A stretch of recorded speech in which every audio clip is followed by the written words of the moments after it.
and welcome to this week's YouTube vlog from Barton Burner Services, and I hope we are all okay.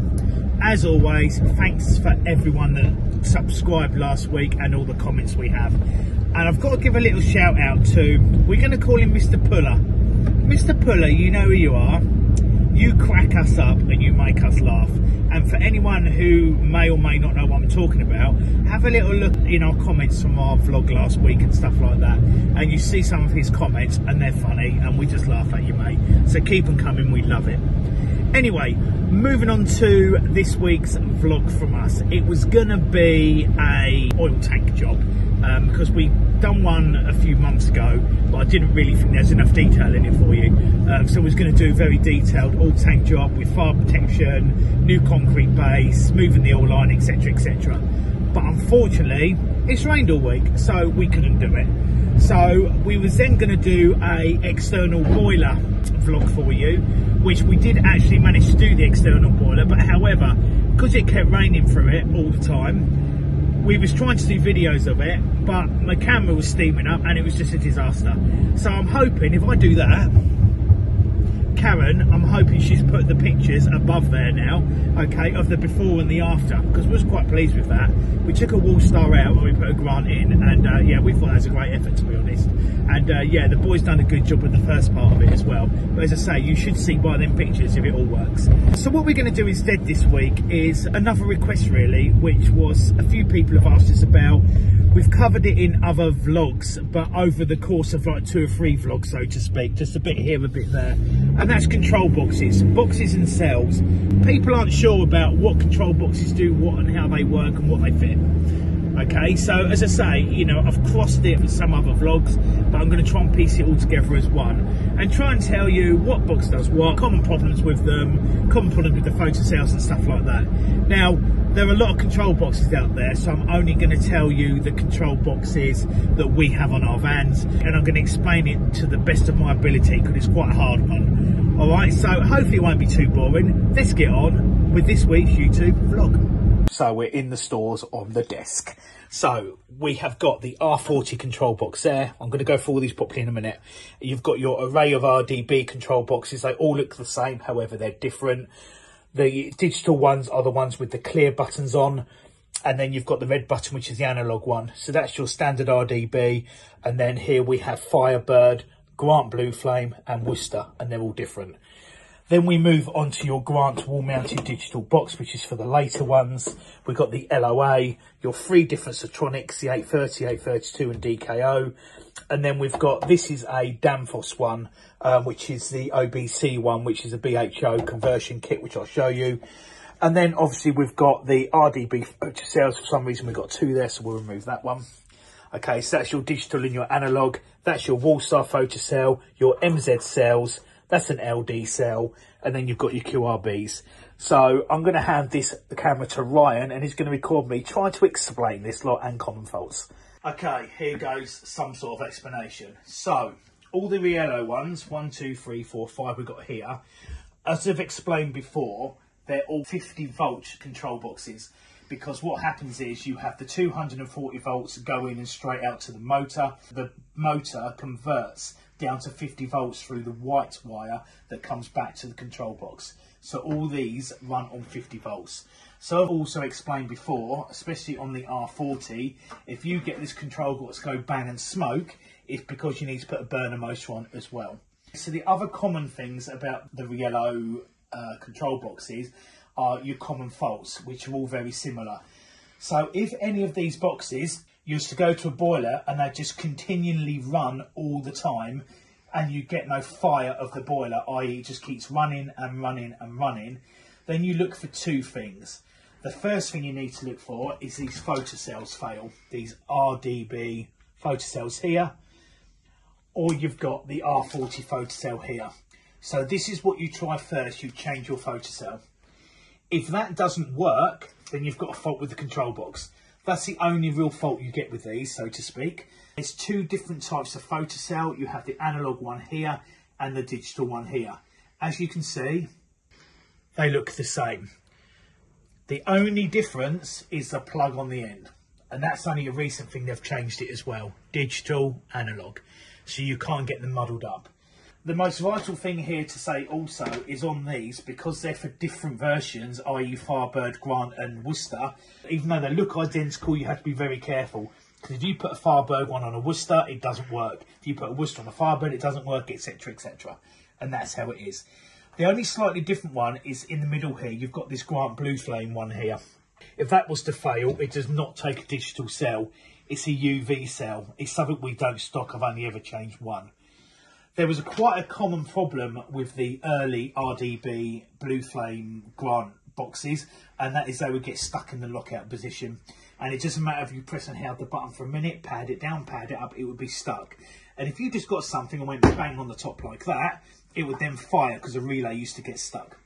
And that's what used to happen. Now these boxes are supposed to read their own fault codes. You're supposed to put the power on, push the button in for 30 seconds, and then it starts to read a fault code at you. We've never really found that the fault code is accurate on them, so we actually don't even bother to do that. We just work it out ourselves.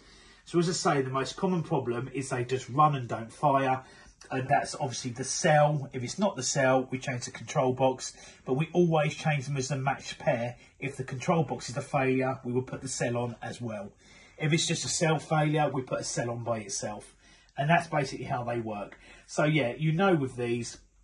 The other thing is on the Firebird one, which is quite a common fault, is they'll go through a pre-purge, after 10 seconds stop, try another pre-purge, 3 seconds stop, then it'll be a 30-second delay, and then it'll try to do it again. That's a really common fault on a Firebird control box, and we've had it a couple of times on a Grant as well.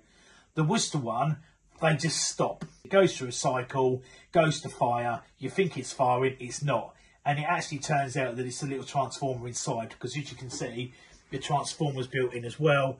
There's where your HT leads go. So we can only tell you what's happened to us. So that's the experience with us on them, okay? The analog one here, okay, it's a bit better, it's red. So to reset that, you just push let go and away it goes. Whereas them, you push counter 2 and let go. With these again, we've had a few where they've gone to fire and the boiler hasn't fired, and we've worked out it's actually the spark as well. Okay, so that's that one. All right, moving on to the R40 control box. Again, it is exactly the same. Again, it has a transformer built into it, and it's got a tiny, tiny little R40 there, style photocell that slips in. The only downside of these, and they have changed them more recently again, as you can see, it's a photocell and it's got a dark end in it. That is ridiculous because it's supposed to be reading a light. I know they've changed them back, so the newest ones we've got have got the clear ends in, but we've still got a few of these. So that's covered re-yellow. I hope you've understood that and I haven't bored you too much. Just dropping back one step really quickly again with these re-yellows. On the digital ones, if you get one and you just can't reset it, turn the power off for a minute. Okay, it does a reboot when you refire it and then you can reset them. Okay, so that's something that I learned a while ago because I just couldn't get one to reset and I was about to change the box. Decided to power it down and up again, and that's what happened. All right, so that's them covered. I'm going to leave them in that order because obviously it's a job to know which one's which. The only way we have worked it out, actually, if you turn it there, there's a little code on the top. That's how you can work out. See that one there, MKIV. This one here is there. Okay, NX1. It's the only way we can work out the difference between them, to be honest. All these numbers mean nothing. They're just serial numbers. Onto the Grant digital box on the Bentone burner. This is quite a cool box. We have changed a couple of these, and the only reason we've changed them is because we just like go to a boiler and like once a week it lock out. We've got no idea why, it just locks out. We try various things, pumps, all sorts of coils, stuff like that, and it still intermittently locks out. So we end up putting all the parts back on, changing the box because to be honest we're half guessing, and it fixes it. So don't get caught out with this one. This one's quite unique as well because it comes with the leads, okay, but with the transformer side on it, if I turn it over, it's got the plug there. So as it goes onto the burner, the EBI transformer, which I've got here, if I take the plug out, literally pushes straight on and away it goes. Right, so that's quite clever, okay. I thought it's quite a cool idea actually, okay. Unfortunately, these boxes are £100 odd, like all of them anyway, because they're quite expensive. So that's unique. Again, with that, you have your digital box, press count to let go. And yeah, it gives you a series of lights and stuff like that. If it flashes orange and red, then it's not reading the light properly and stuff like that. So that's about all I can tell you about that. Remember to earth them. If you read the instructions, it says, don't forget the earth, they'll blow up. Okay, so make sure you do. So that pretty much covers that. As you can see, that's the photocell lead, motor lead, coil lead, all sort of sticks out. So it's an all-piece one unit. Okay, so we're done with that. Moving on, the Sotronic. Now this is the one that people ask us the most about. It's really straightforward. You have the 830 here, which is for a single stage coil. The coils on there is a single coil, so it goes through a pre-purge, fires by lifting the coil. The photocell then detects the light, it turns the spark off, and away it goes. Okay, this is the 832. All right, they are the same, just made by, you see, different manufacturers, but they're still Sotronic. Okay, the 832 is twin coil. So this is on the Sterling burner, some of your Worcester stuff like that. So again, it goes through pre-purge, your first coil lifts, after a minute or so, click, the second coil lifts, and away it all goes. All right, so that, it does like a low fire to get it going, and then a high fire once it's warm to fire away. So that's that one. The third one is the DKO 970, most commonly seen on wall stars, but it is on other boilers as well. The difference here is this is slightly digital, so you get like funny flickering fault codes and stuff like that on it. If I turn them over, it has an extra pin there compared to the other two. Look, no pin, no pin. Got that, it's got the extra pin. That basically means remote reset. So on a wall star, you can reset them from inside. The normal wall star that goes through the wall, it obviously where the control panel is inside, you have the thermostat. Beside there is a red button that lights up, push it, it refires. On the external models, so the one that hang on the wall outside, when you install them, you can have a separate like silver plate that you can put in a single socket box inside the house, and there's a wire that clips in. Again, that's how it operates through that. All right, so that basically covers the Sotronic. Don't really get much trouble with the Sotronics except for two things. One is the spark can be held on too long. If you go to a wall star and the transformer's gone and it's bubbled, like for example it bubbles here mainly, sometimes they bubble here, okay, it's because the spark has been held on too long on the control box. These are designed for sort of, I don't know, anything from 10 to 40 seconds ish. If that's still sparking over a minute, chuck the control box away. So on a service, it's good common practice to check that that is not sparking for too long. If it is, throw it away. If you go to a wall star and you're changing the transformer because it's blown up, change the control box as well. I got caught out years and years ago. The boys have been caught out. My dad got caught out a few times until we worked it out. That until you change that, every 2 weeks you're going back a new transformer on. So don't be caught out with that. Same happens with the 832. We don't really get it on the DKO. So the DKO had a terrible spell where they used to just be lifeless. So it was like there was no power. They weren't lit up. They were doing nothing. And they were dying. And again, just throw them in and then put another one away to go. And we had a terrible spell where we was changing them like every 2-3 weeks. They seem to have got over that now. It's got an N on the end. I don't know what that means, but the ones with the N don't seem to do it. So they're the ones that we tend to fit. Finally, we get it mostly on the 832, sometime on the 830. They get stuck in pre-purge, so they just continually go. The coil doesn't lift, it doesn't fire, it blows the transformer to pieces, and it either then blows a fuse in the house, or we turn up and the boiler's just running and running and running and running and running and running and just blowing everything up, and it just sits there in pre-purge. Which is a bit like the Riello, but this is something that's only really started happening, quite rare, but more recently we've had quite a few do that. But when we go there, it tends to be the 832s that it's on. Because there's a lot of people on a wall star, they think to themselves, oh my goodness, I haven't got an 830 box, I'll stick an 832, and yes, it works. It does work, but they're a bit dearer. But we seem to find it on them. That's how it works. In an emergency, if it's a DKO box on the wall star, but you've only got one of these, you can put them on, but only temporarily, and they do work. But you do get a bit of a back feed, so the light glows all the time. It's not ideal, but it does work. So that would get you out of trouble overnight until you get the correct one. So that is them done. They run with the MZ Photocells. Is here. You have the long and the short. If you're taking a long out, put a long back, because shorts will work, but it won't read the flame properly, so you'll get intermittent lockout. And the other common problem on these is, if you look here, especially on the wall star, when I spin it round, there's a shroud there. They burn off. So when the boiler stops and it's hot, the wind blows down the flue and burns the end off. If that happens, change them. Even though you think they're working, eventually you'll get intermittent lockout. most of the time. And the reason for that is the spark's about here. And if that's burnt off and you've got a really good bright spark, it's detecting a flame, so to speak, okay? And it will lock out because it's saying, hey, there's a light inside this combustion chamber. I haven't lifted the coil yet. I better go into lockout because it's dangerous. Don't get caught out with that. So that covers them. So we've just got a few left, but before that, I haven't got one here, just to cover the Grant UV cell. It's really important. They do come preset now, but just check them.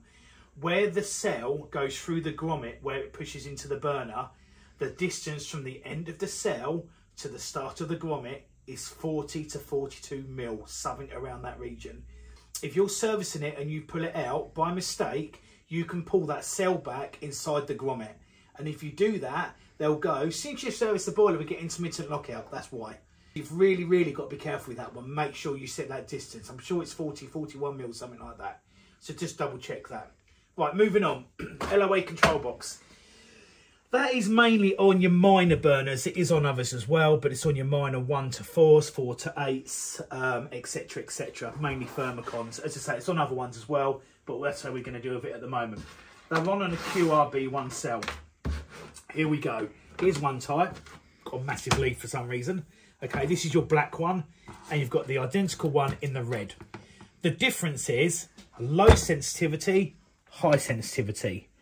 If it's got a low sensitivity one in it, sometimes it's better to put a low sensitivity one back. There's a reason for it. Because it might be there's a really good spark in there. Put a high sensitive one in, it will still get intermittent lockout because clearly it's reading the flame because it's high sensitive. But most now have got these high sensitive ones in. If you're doing a wall mounted Thermocon, even though it's got a low one in, stick a high one in. That's the only time you do it. All right, because you get a lot of trouble with them. So the problem with this is it goes through a cycle, the boiler, it fires. After 3-4 seconds, it locks out. If you've got a good nozzle and good combustion, so to speak, it's going to be your cell. Now, good practice with them, because we've been caught out again, is if you're changing your cell, you still occasionally get intermittent lockout. And that's because it damages the box. Because we've worked out in the past that when the boiler's running, you hear it every so often chattering, chick, chick, chick, chick, chick, chick, like that. Good noise that, wasn't it, Brian? Okay, and it's just a relay rattling in there, and it ends up damaging the box. So on them, change that and that at the same time. The other thing we find on these over the years is, see how bright that is, Ryan? It's lovely, bright, clear glass. They discolour terrible to the heat. If it's discoloured, bin it. It's no good. Chuck it in the bin. It won't work. You've also got this one, the LD, that looks like it's another version. Don't use it. It won't work. It will not work on that box. Simple as that. All right? So that's them out the way. Right over there like that, sir. This is the Wallstar version of the QRB one, which is a little bit longer. Goes in on the later Benton burner. And it's a digital control box, which I've shown you on another video. It's a Siemens box. I haven't got one. We don't stock them. I've only ever changed one. If you get one of them boxes that fires and then it continuously flashes orange and then goes to green and then orange then to green, it's bad combustion. If you do all the combustion head, you clean it, get it all set correctly and it still does it, it's the cell. Only changed 2 of these. Have we changed 2, right, maybe? 2 of these, maybe that's 3. It, okay? But again, unfortunately, we've had some of these discolour. So that's covered them. Finally, Danfoss.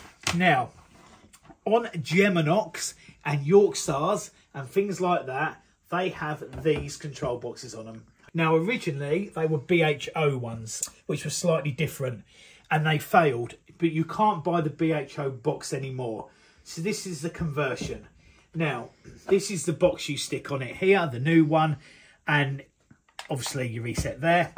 But you have to change the base plate, which is this one here. So it's just an easy way of wiring it up. If you turn these over, it tells you how to do it. And when you convert it, also at the same time, you have to make sure you put this later cell on as well. Otherwise, it won't work. So that, as I say, is things like Geminox, Yorkstar, and stuff like that. If you have a different version of the BHO box, which is on some of the interburners and stuff like that, it's a white box with a square red button.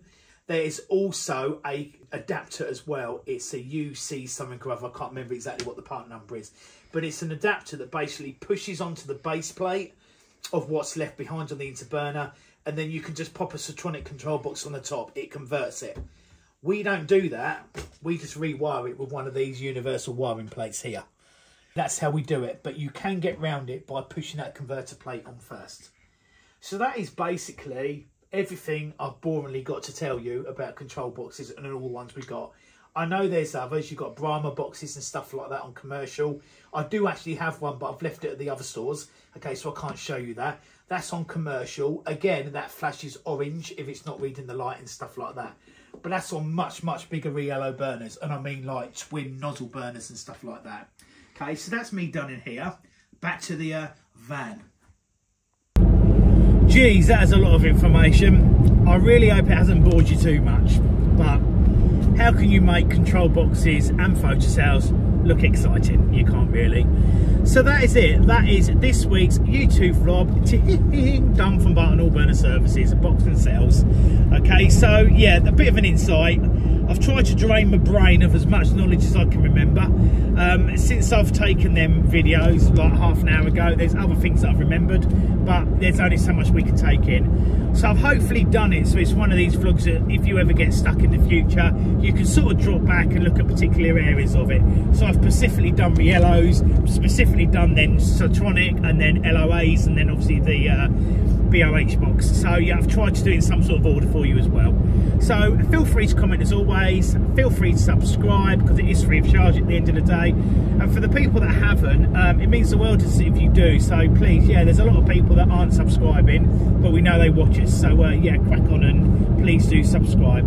So have a great weekend, everybody. I really hope the weather's better because it's still raining here. It's rained all week, but there we go. So until next time and next week, stay safe.